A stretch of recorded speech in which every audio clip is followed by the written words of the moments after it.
Bom dia a todas e todos do nosso querido portal Desacato, JTT, e a nossa coluna Direitos das Manas. E hoje vamos falar sobre um direito extremamente importante que afeta muitas mulheres. Vamos falar sobre acidente do trabalho. E eu trouxe aqui um estudo de caso, uma jurisprudência do Rio Grande do Sul, né? Mas mais na pegada de professora mesmo, né? Não é um caso que eu atuei, apesar de eu trabalhar muito com o caso de acidente do trabalho. Hoje de manhã ainda consultei uma sentença que saiu hoje, favorável ao trabalhador.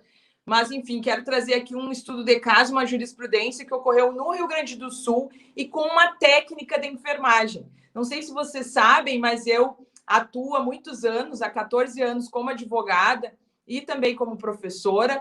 Mas a minha primeira formação profissional foi como técnica de enfermagem. Trabalhei numa clínica renal, né, com os pacientes que têm insuficiência renal crônica. Tem um livro sobre isso, sobre a pessoa transplantada, né? E também trabalhei na UTI do Hospital Universitário de Santa Maria e trabalhei como sargento de saúde do Exército, também trabalhando com questões relacionadas à saúde, uns que tinham aqui passando. Então, gente, quero falar com você sobre essa jurisprudência que eu achei aqui. O que é jurisprudência? É um julgado, é uma decisão de um tribunal.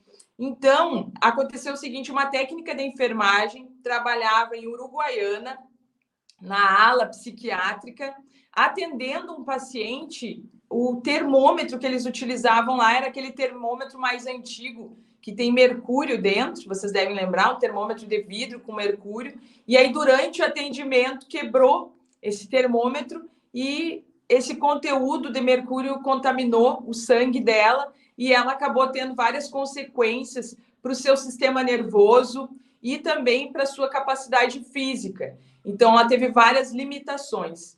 E o que acontece, então, quando o acidente do trabalho ocorre? Né? Quais são os direitos desse trabalhador, dessa trabalhadora? Né? E eu trouxe aqui esse caso porque a maioria dos profissionais da área da saúde, das enfermeiras e técnicas, são mulheres. Então, a ampla maioria desses trabalhadores são mulheres e aqui na nossa coluna Direitos das Manas, então, se encaixa perfeitamente. Então, o acidente do trabalho, e também é importante saber que o acidente não é só um caso assim como esse.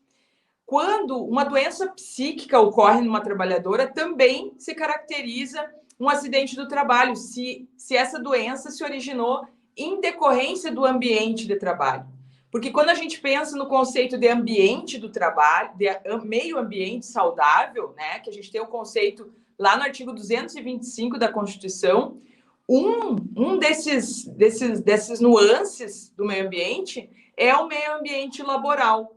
E existe uma série de regras, tanto na CLT, quanto na Constituição Federal, quanto nas normas regulamentadoras, que estabelecem, né, como que deve ser o ambiente de trabalho para que seja um ambiente salutar, para que seja um ambiente em que essa trabalhadora não esteja exposta a riscos, ou que os riscos sejam minimizados, né? Então, tem toda a questão dos EPIs, né, dos equipamentos de proteção individual, dos EPCs, os equipamentos de proteção coletiva, enfim, da ergonomia, né, do trabalho, do maquinário, a mobília, como que ela deve ser, para que esse meio ambiente seja um meio ambiente que ofereça proteção para a trabalhadora e o trabalhador. Então, nesse caso aqui, o hospital foi condenado no valor de R$400 mil a título de danos morais para essa trabalhadora que sofreu esse acidente. O que acontece? Quando ocorre um acidente, essa trabalhadora ela vai ter direito a receber uma indenização por danos morais e por danos materiais também.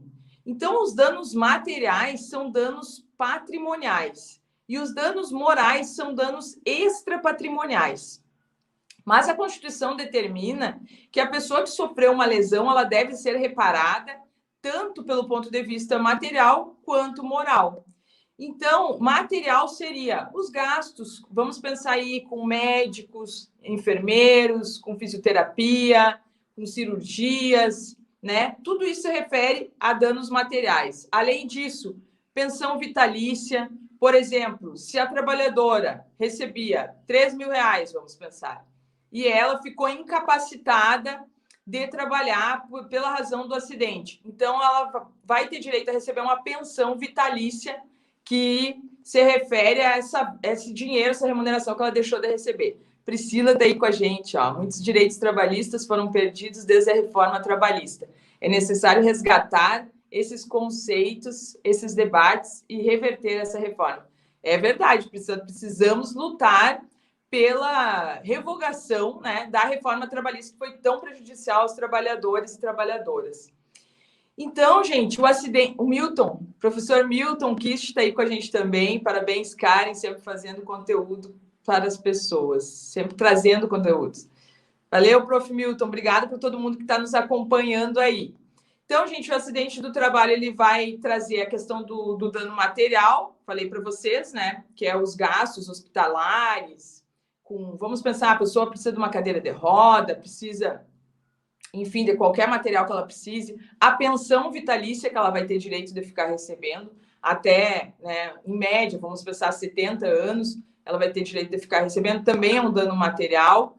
A gente poderia falar também do dano moral por ricochete. Eu tenho um caso que eu estou trabalhando, que o trabalhador sofreu um acidente e a esposa precisou parar de trabalhar para cuidar dele. Então, esse é um exemplo de dano moral por ricochete, que a esposa sofre pelo acidente sofrido pelo trabalhador, né?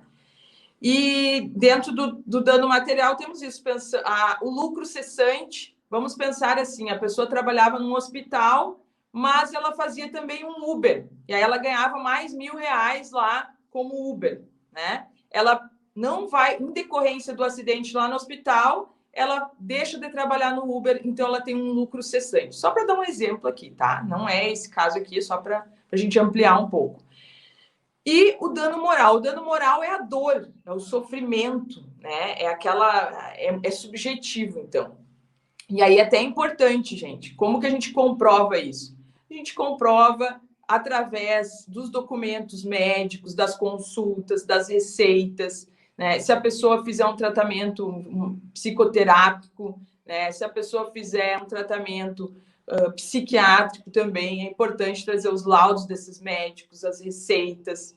Então, é isso, gente. Em suma, né, o acidente do trabalho, ele é uma lesão que acomete a trabalhadora por alguma questão relacionada ao meio ambiente de trabalho, né? Ela pode ser tanto física quanto psíquica, né? E o acidente de trabalho não se resume apenas a uma queda, uma questão como essa, né, de um corte onde entrou mercúrio lá na corrente sanguínea dessa trabalhadora dessa técnica de enfermagem.